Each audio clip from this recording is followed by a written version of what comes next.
Good afternoon, everyone. My name is Amol Nirgudkar. I'm the CEO of Patient Prism. I'm delighted to welcome my good friend, Jake Puhl, from the DEO to this program. Welcome, Jake. Thanks, Amol. Always love catching up with you. Usually it's live, and now it's virtual.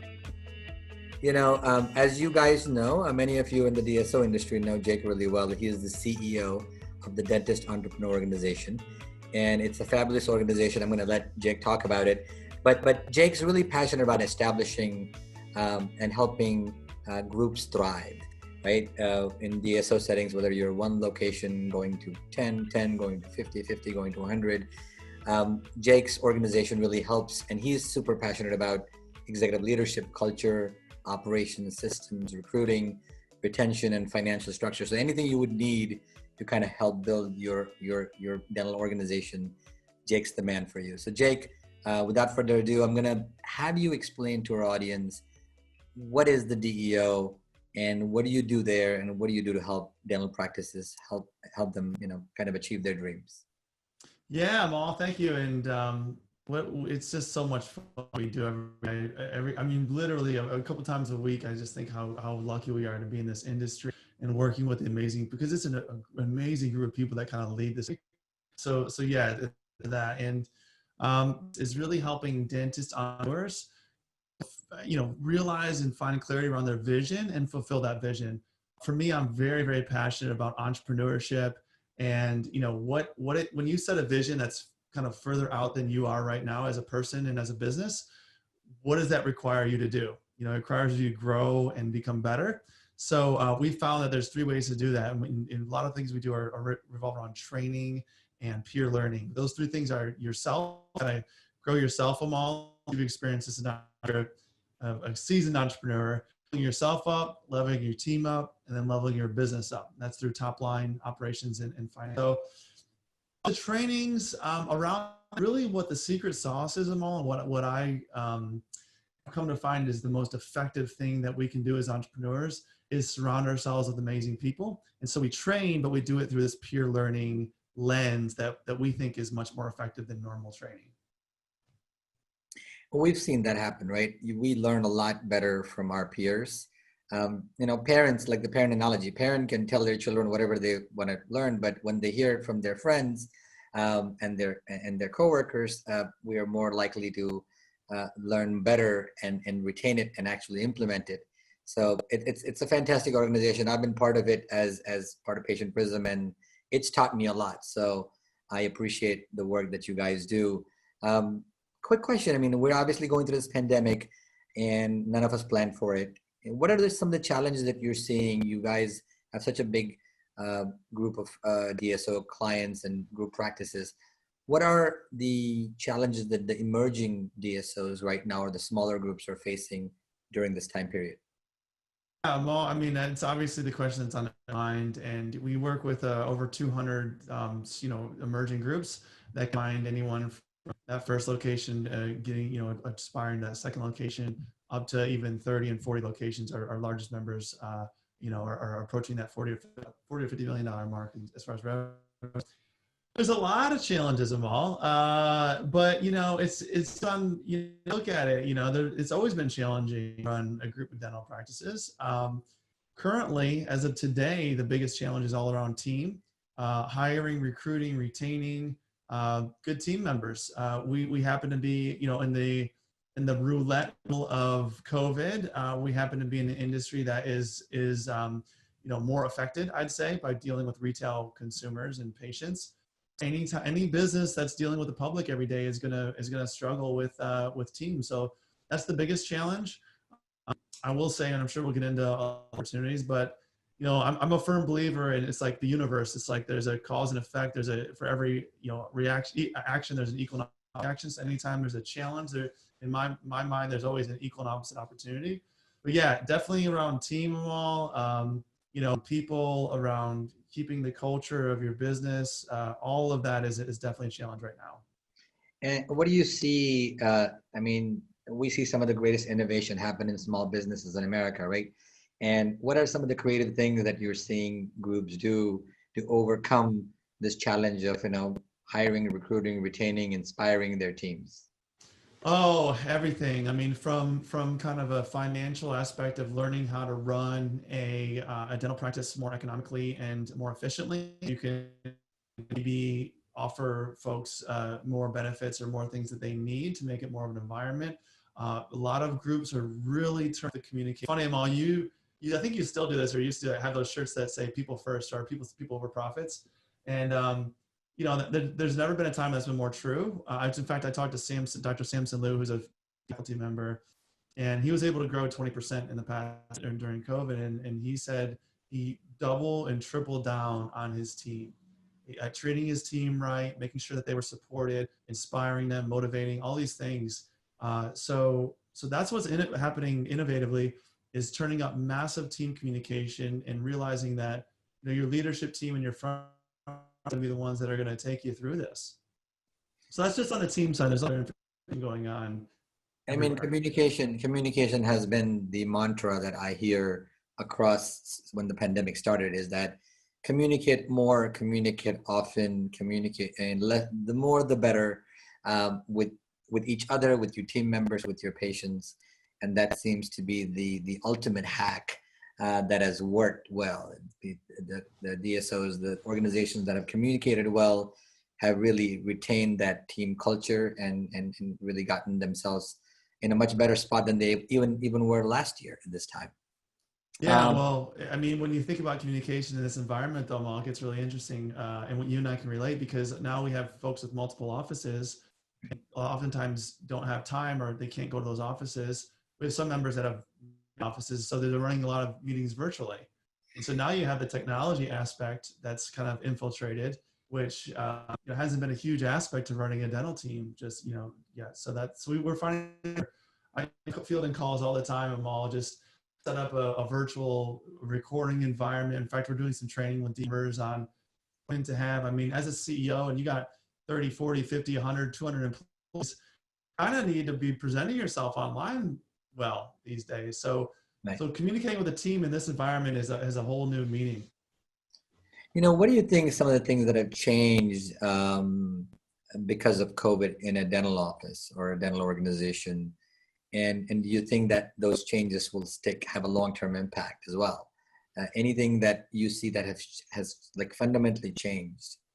Yeah, I mean, there's a lot. Whether or not it's going to stick, for me, the North Star is always consumer and patient. In the industry, it's patients' desires and needs.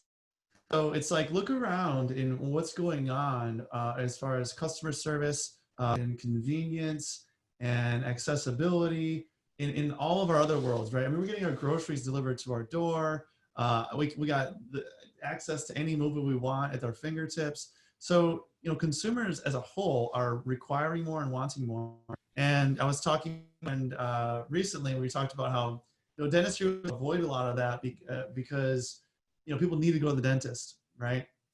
There's a tipping point now where their desires, as far as teledentistry and automated form, just a smooth transition. Their desires are becoming more powerful than like the fact that the dentist. And so in other words, it's time. It's time to start building a dental experience around like the same kind of experience we think about when we think all these amazing businesses that we love to work with, right? Not that dentistry is Amazon, but why do people love working with Amazon? It's so fast, it's so easy, exactly what I want, right when I want it. How does dentistry evolve to that? So I think that's where most of the things are changing around patient behavior and customer service with I think consumerism is arriving in healthcare, right? We see what Apple is doing with healthcare, and that's the reason why the brightest and the biggest technology companies are arriving there, because people want convenience, people want faster service, people want easy access, and obviously teledentistry is something that'll obviously take hold quite a bit, I think, in the future. Obviously, I've said this all along, that every crisis, Andy Grove said, right, at Intel, bad companies will crash and burn, good companies will survive, but great companies will really thrive using a crisis, right? And a crisis presents a great opportunity to look inside ourselves, introspect, and build a better widget, build a better mousetrap, build a better business model in dentistry. And I think it is more important than ever for dentists to become entrepreneurs and graduate from that level and will start wearing that hat more, because you need to really build a better business model going forward in order to have financial success, team success, and everything else. I know you guys are the organization on the planet that helps dentists transform themselves into entrepreneurs. Tell me how you've accomplished that.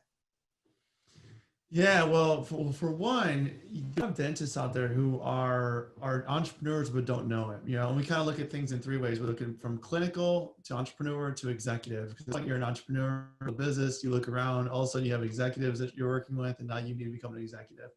So there's a lot. Again, we kind of go back to that model, right? You, your team, and your business. And when it comes to you yourself as an entrepreneur, one of the big things that we realize entrepreneurs need is clarity. There's this voice in our head as entrepreneurs because there's really no one telling us what to do. There's no one guiding us. It's this rudderless ship out in the ocean. You need to constantly find clarity. And so one of the biggest things we focus on is helping entrepreneurs find where they want to go, what they want to do, what's the next biggest priority. We talk about prioritization a lot. Then we look at these executive capabilities. So Amol, there's so many capabilities that you need that you don't learn in the clinical when you're in the clinical level. How do you deal with the or fractional CFO, regions or people that are talented, and how do you learn how to manage talent across an organization? How do you communicate? There's communication, like conversations that entrepreneurs like who have been in the game for 20, 30 years are still trying to master. Those crucial conversations. And then we look at this idea of peer community. So one of the biggest things kind of taking somebody from clinical entrepreneur is just surrounding themselves with other entrepreneurs so they can kind of see and it just naturally happens. Amol, I don't know if you ever experienced that. You start hanging out with the Eagles kind of thing and you just naturally start to behave and act that way.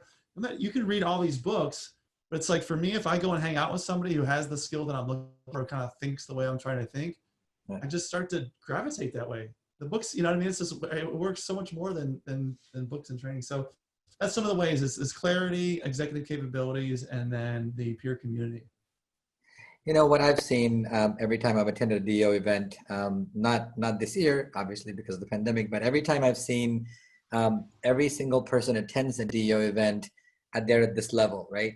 And then the level of the sea starts rising, right? And every boat, if every dentist and every member is every boat, and everybody is rising together.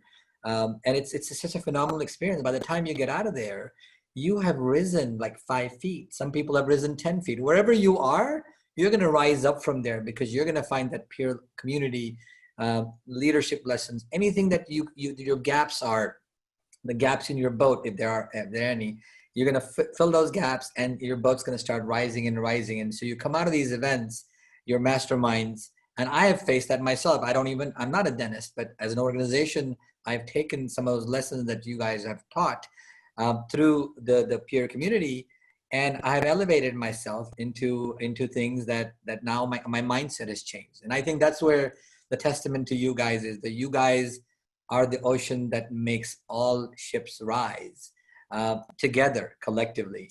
Not because somebody is lecturing in the front of the room and telling them what to do, but everybody's helping each other kind of rise to the occasion, and it's beautiful. So yeah, that's amazing. No, I'm just such a believer. Give you a couple examples that will apply to the audience. So we have a lot of dentists who are kind of struggling to spend less time there. Downfalls of that. There's some financial repercussions of that. There's some, how other dentists are going to look at me. There's some kind of emotional things that come along with it. So we see dentists struggle with that kind of that mental aspect for years. You come to a DEO event and you meet 5 dentists who have already done it and done exactly what you're trying to do. And they're like, yeah, it's fine. No big deal. And here's how I did this, here's that. Boom. In one weekend, you shattered that mental block and that's how you get through it. But you spend 2 or 3 years hashing it over in your head, So, and one other example I'll give you, Amol, is, we have a lot of people who struggle with like, do I grow and do I like go after this thing, but how do I fit with that? Am I going to have to give something up? And then you go and meet some entrepreneurs who are fan happy. You're like, oh, it's possible, and you've shattered that thing. So that's what's exciting to me, Amol, is like, it's like in 24 hours, you can just shatter some of these huge roads that really hinder. It truly is magical when you're in the right environment with the right people. It automatically allows you to kind of, kind of your self-limiting beliefs. You're kind of stop them. And here you are. You can really accomplish anything that you not even thought about. Um, Question is, what do you think that where's the industry going over the next decade? Yeah, I mean, this is $1 million question, and when whenever I put on events, it's one of my favorite questions to ask people. I think it's all pretty. I mean, if it's not obvious by now, it's funny, Amal. I don't know when we're gonna air this, but like have you seen The Social Dilemma on Netflix? Have you seen that No, I'm documentary? not. I'm not. No. It's, I mean, it's everything that we know is going on. And so like, if you're online a little bit, like working like we do, we kind of everyone's track.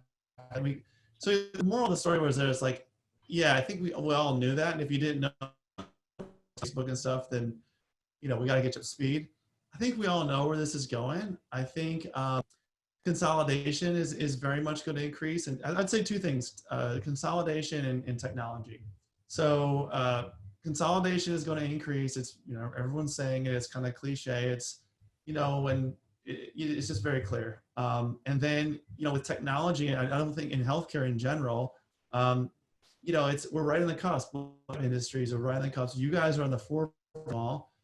You see it, but it's like technology just needs that last mile, right? We have all these different. Wait until these PMS systems start talking to each other and the data starts flowing freely. Watch how quickly things evolve. Then we're almost there, right?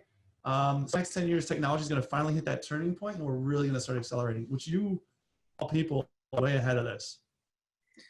No, I mean, I agree with that 100%. I think technology will be the catalyst that propels this industry into serving our customers faster, better, and cheaper, and even bringing new customers, about 60% of America that hasn't seen a dentist, into the mix, because now we're going to be able to communicate better and kind of deliver better patient care at a better, more affordable cost.